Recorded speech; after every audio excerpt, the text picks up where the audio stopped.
The Rough Drafts podcast is sponsored by Unicorn.com, the world's premier esport betting site. Log on today to bet on all your favorite esports titles at the simple click of a button. Choose your game, choose your team, earn unicoins, and who knows, maybe you'll earn enough to enter to win any number of fabulous prizes, such as Logitech peripherals or CSGO skins in their marketplace. Unicorn.com. Log on today.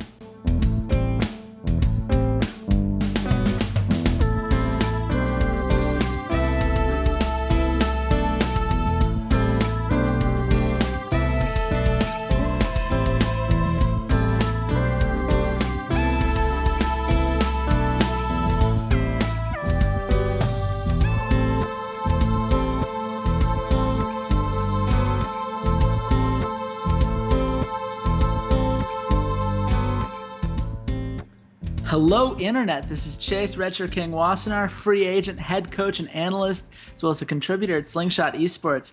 And welcome to the third of our 16-part series, team by team, breaking down the League of Legends World Championships. We've been doing Group A. We've been battling hard through it.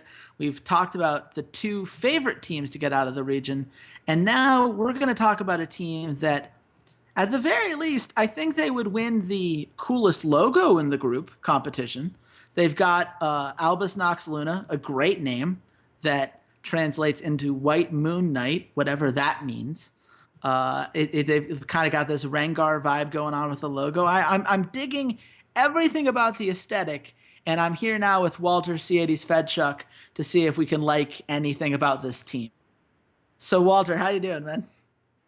I mean, what's not to like about this team, man? They got a cool logo. They got a cool name. They have the Death Note master himself in Kira. They have, of course, just an amazing support player with his offbeat. You know, it's funny about those Russian winters. Who knew that you just play Brandon? That just warms you up inside. So there you go. Licrit's signature support brand pick. I'm over the moon that we get to talk about this team, that this is the team that qualified, the second team that qualified out of the international wild card. Yes, I just got your over the moon pun. Yes. It took me a second. Yes. I'm so sorry. Yes.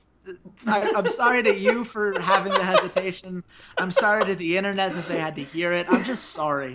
It's really it's so obvious. Like, come on. But I'm over the moon, not because I'm making a pun, but because my culture is Ukrainian, and there's 3 Ukrainians that are making it into this tournament. And usually to root for Ukrainians, I have to go to like Counter-Strike and root for Navi or something like that. So I'm excited about that. I don't know. I need to look and see if they have like jerseys or something for sale that I can get, because I would love to go to the World Semifinals wearing an Albus NoX Luna jersey. I'm not sure how many other Albus NoX Luna jerseys you'll see in the semifinals. I think by that point, those might be wearing down a little bit. But ironic, but you know what? Whatever. Let's talk about the team, because there is a team to talk about, and I'm going to take a shot in the dark and say that most of the people that are watching and listening to this podcast are not aware of the ins and outs of the LCL, the CIS region's local league. And probably if they've seen anything, they watched the International Wildcard Qualifier. And even that is something that, was hard for, fans to keep up with all the other tournaments that were going on at the time. So, Walter, tell me about this team. What is the path that has gotten them into this world spot? So this is the roster that was formerly known as Hard Random. And Hard Random and Albus NoX Luna have pretty much had a stranglehold on the LOL Continental League, the CIS region, for the better part of almost 2 years. They've been arguably the best team. It seems like Kira is always at these international wildcard events. He's sort of like the Eastern wildcard regions versions of Sia, where he's like always at these things and then he never makes it through. But he broke that back with the 2015 All-Star event, so the one that happened before spring, where the CIS team won the international wildcard all-star event in Melbourne, Australia, to send 4 members of that hard random squad and the jungler for ROX, not Rocks Tigers, but Rocks in CIS, where it was fun. It was like fun seeing them. So to see them finally make it out of the international wildcard, and actually, it was like, if you didn't watch the international wildcard tournament, you kind of missed some pretty good League of Legends. For what these regions are, it was some pretty good League of Legends. And Albus they were kind of tested for the first time outside of one series against Vega in the summer playoff finals. When I talk about this team running roughshod over the CIS, they had 1 loss over their entire season, and then they added 2 more losses in that summer finals against Vega Squadron, which, if you recognize that name, that is where former Gambit Gaming support Edward now plays over in Russia. So, and former Rockat support. I and want that former on the record. Curse support. So yeah, that's where Edward is. And actually, surprisingly, I caught some matches, in the wee hours of the morning when nothing else was on. So you're welcome. I actually semi paid attention to this region. But for this roster, they're very cohesive, and they really kind of rely on PvP Stegus, who is their jungler, to really be that catalyst for the roster. They remind me a bit of Splice in terms of its very team-oriented play. However, in their region, they're able to also dominate 1v1 matchups in a way that Splice just can't in Europe, and can't just to the large majority of teams. Their players, while they are talented, are not talented enough to just 1v1 duel, a Fibivin or a Reckless or Odoamne in the top lane, things like that. But in the CIS region, they can just outright style on their opposing laners. And even when you got to the International Wildcard Tournament, they had some trouble just 1v1ing. Kira, in particular, and Smurf, had a little bit of trouble when you get against, like, INTZ. Smurf really had some trouble with Yang, just 1v1ing them. But they were able to bring this sort of team fighting style, and even though they were the 4th seed, which it was 3 teams tied at 5-2, but they were 4th out of those top 4 teams. They really had a good series against Leon Gaming, and it was even kind of foretold that it was going to happen because in their match against Leon Gaming in the round robins, they beat them, and they beat them pretty soundly, and Leon was undefeated at that point. So it's a really strong team. They do have some sort of oddball picks. Like I said, Licorice's brand is definitely something that the international wildcard teams really had to focus and decide whether or not they wanted to ban it. But he didn't always pick it when it was available, too. So they're definitely an interesting team to go forward with into their own region, and probably we'll see them on the international wildcard circuit some more. But man, when you get drawn into a group with Rocks Tigers, you're in for a tall task to try and get out of this group. Yeah, this is a very different kind of Rocks that they'll be playing against in this tournament. I think that one of the things that makes this team as fun as it is that kind of touch you mentioned about taking these weird pocket picks. And you look at something like brand support. No one saw brand support coming unless you happen to watch the LCL, in which you would know that this had been a Liquid specialty for a while. And they've made a few of those kinds of picks throughout the international qualifier. This is a tournament that's going to be played on patch 6.18. We haven't seen any professional games on this patch. We haven't even seen any semi-professional games on this patch. So, Walter, is there a chance for some of that weird pick magic to get this team, a team that is stuck together as long as they have, to pull out a surprise victory here? Okay. I thought you were going to be like, are they going to make it out of the group? I think there is a chance that this roster could pull off an upset against probably CLG. I think that makes the most sense. I think CLG has the most weaknesses across the board. I think that to ask them to beat G2 and Trick is just too tall of an order. I think against them in particular, the laning is where you're going to have trouble, where G2's laners are strong enough to outduel them early on. But I think against CLG, there is a chance that they can win. I think that Licorice has a very similar control of the map to Aphromoo. He's very strong when he's on engage style champions. We say he plays this Brand and everyone goes Brand, that's like super high damage, but people forget like that stun built into his kit is very strong, and it's a very strong engage tool, especially when you watch how Licorice uses the champion. He tends to use the ultimate not as like this big execute, but just to start shredding. Just to start shredding through health, especially when you have frontliners that are diving into the backline of Albus NoX Luna. That's really what he does. He's really willing to sacrifice himself to set up his carries and put them into the best position possible. I think Stejos has the exact same map pressure that Xmithy does, where he's not, I'm going to invade you and outduel. He's not a trick where he wants to like kill the enemy jungler over and over and invade and be like a carry style jungler. He is very much, let me set up my lanes, let's get them going.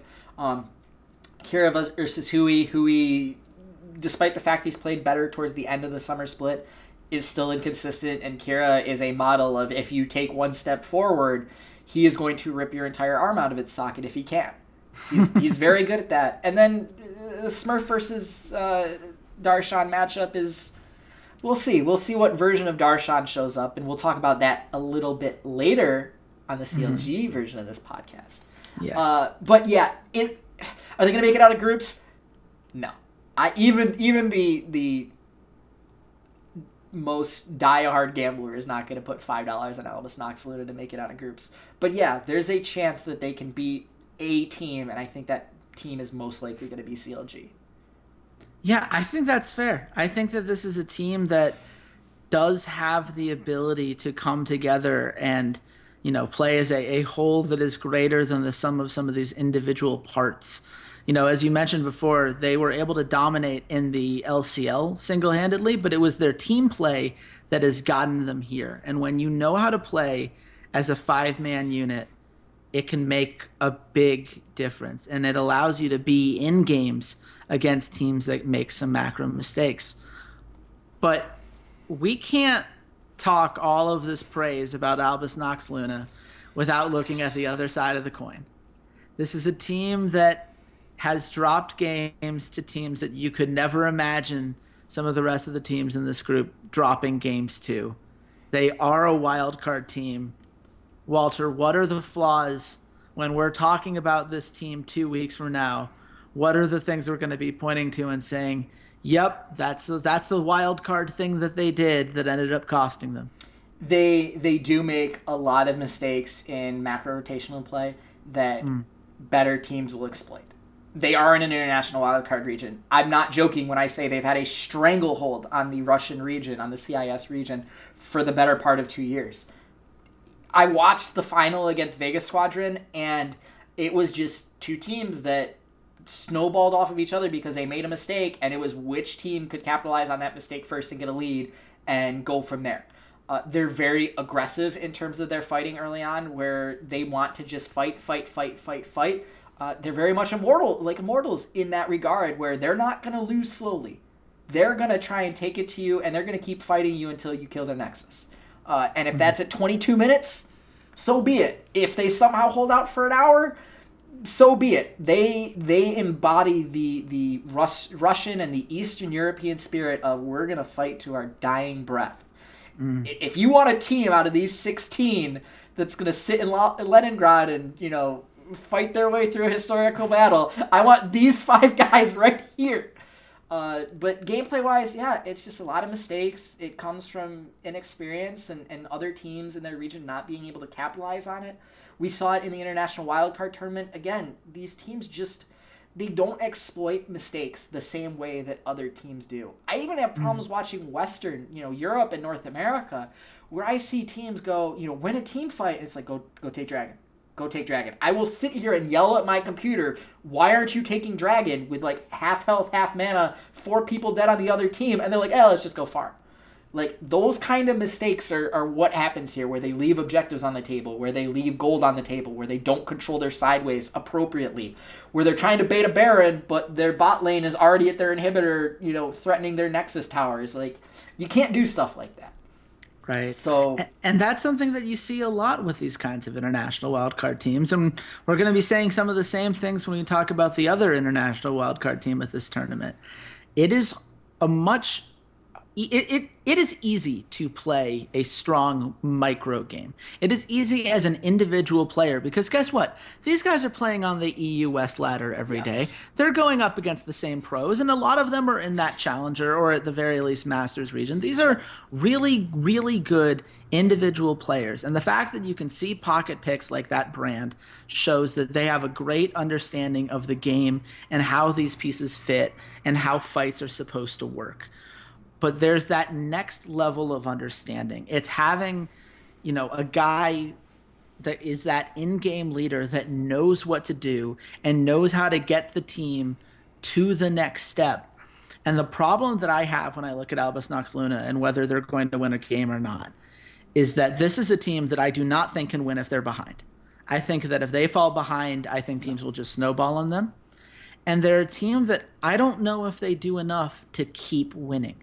At least from what we've seen, they're going to have to count on the enemy making multiple mistakes. In that Lyon series, it wasn't one mistake or two mistakes. There were several different mistakes that the enemy team had to make before they finally took that Nexus down. And that's something that you can't count on teams to do. Teams that are at Worlds are teams that have gotten there because they've played a ton of games in a much more competitive, much stronger region as far as top to bottom play goes. And they've learned how to fix these macro issues. And as much as people will jokingly put up the Renegades Dignitas game as an example of how, not everyone in every region can play great macro play, certainly when, compared to most of the teams that they were playing, Worlds is going to be a whole nother level. But you know what?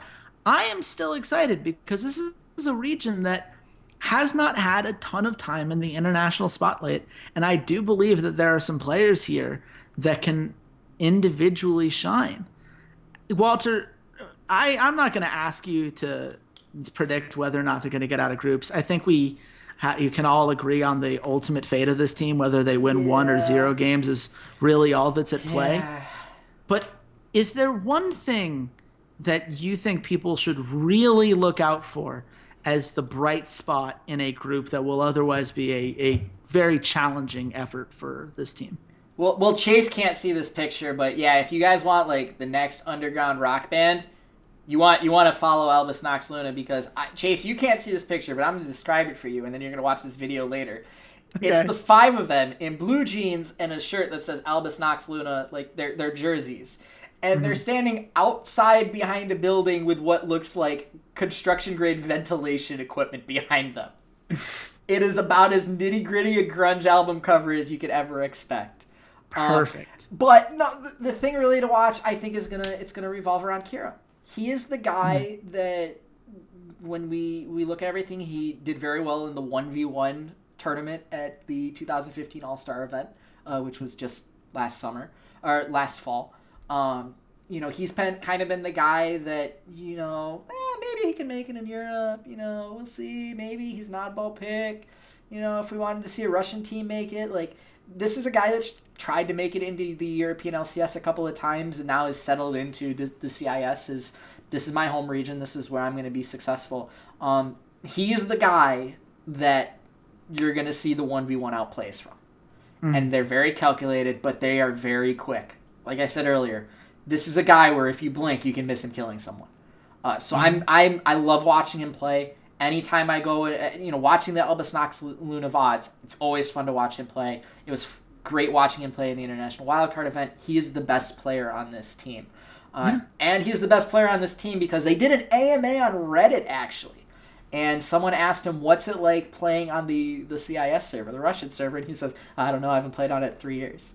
So he plays with the best that Europe has to offer. He plays on EU West. I don't think any one of those regions, Turkey, Russia, I don't think any of them actually do play on their home servers much. You can probably speak to Turkey a little bit more since you actually live there. I was going to say, as someone who ran a team, I'm not going to name any names, but we scrimmed against a lot of the teams that you see in the LCL, as well as a couple of the professional Turkish teams. and no one plays on their home region. Yeah. Everyone plays on the EU West in particular, not even EU Nordic East. You'd think that some of the teams from over there would play on that ladder. It's basically all EU West. They know where the talent is. They know where the improvement comes in. And Kira is a guy who, in my opinion, has proven himself, enough times for me to know that he's going to be fun to watch. But it's going to be so great to see the international audience finally pick up on this guy. Plus, who doesn't want to see the Death Note memes that will litter Reddit as soon as they somehow pick out a victory? That's something I think that everyone can root for. Albus NoX Luna needs to take second in this group so Kira could kill Faker. It needs to happen. I'm sorry, guys. It needs to happen. We need to see Kira versus Faker. That is the matchup you want the most. I guarantee it. I would enjoy that matchup. But you know what? I hope you guys enjoyed this episode. We've got another one coming out today where we're going to talk about CLG and put a nice little bow on this Group A experience. If you enjoyed this, you should definitely subscribe on this YouTube channel, the Rough Drafts Podcast. You can also, if you're an audio fan, you can go to soundcloud.com/esportsroughdrafts or go on iTunes, search the Rough Drafts Podcast there. We love it when you guys subscribe. It really helps us know what you guys are enjoying because we just want to give the people what they want. And you can also, of course, find us on social media. I'm at Redshirt King. Walter, where can the nice people at home find you? I am at C80s_LOL. Albus NoX Luna. Someone get in contact with me. I want a jersey. Seriously. Tell me how I can make this happen. I'm dead serious. I will wear it to Madison Square Garden. I'll wear it over my TSM jersey when TSM is beating the hell out of SKT. I said it here first. You heard it. You said it here first, ladies and gentlemen. We are going to plow ahead onto Counter Logic Gaming. So until then, goodbye, Internet.